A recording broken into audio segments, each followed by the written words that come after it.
back, my friends. This is Lindsay, and I am back with another work from home job lead for you. This one is non-phone doing tickets type customer support, and they are hiring globally from what I have been told. The links to both the Glassdoor page and the job link that I'm going to share are always in the YouTube description box below this video. But today's job lead is for the company SmartCat.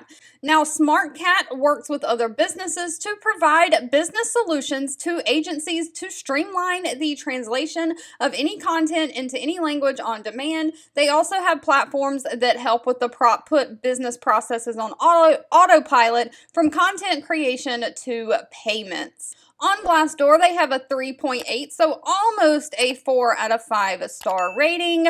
They have great reviews. And while they don't have a very many salaries posted, the ones they do have posted are very high paying. But they are hiring a suppliers support specialist.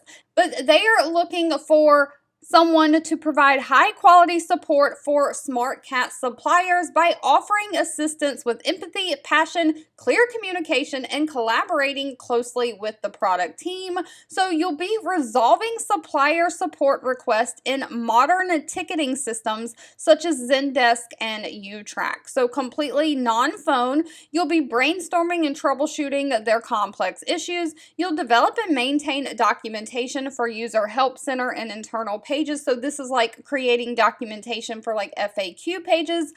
You'll escalate supplier requests to other teams when needed, and you'll engage and collaborate with other engineers, analysts, testers, all different types of internal departments so that you can research, troubleshoot, resolve all the issues in an accurate and timely manner. Now, they are not requiring any kind of college degree for this position. You do have to have excellent English communication skills, though. You have to have a passion for helping and teaching others. They would like someone who is experienced as a project manager, someone who has a growth mindset and is open to constructive feedback or opinions. Now, unfortunately, they did not list pay for this position. That's always dependent on location and experience, and I could not find this job title listed on their Glassdoor page. So you'll have to ask about the salary at the time of the interview. All right, as always, if this job lead was not for you, that is okay. Please feel free to leave in the comments anything specific that you're looking for, along with any education and experience that you have. I do read those and keep that in mind. Thank you so much for watching and supporting me, and I'll be back really soon with more work from home job leads just for you.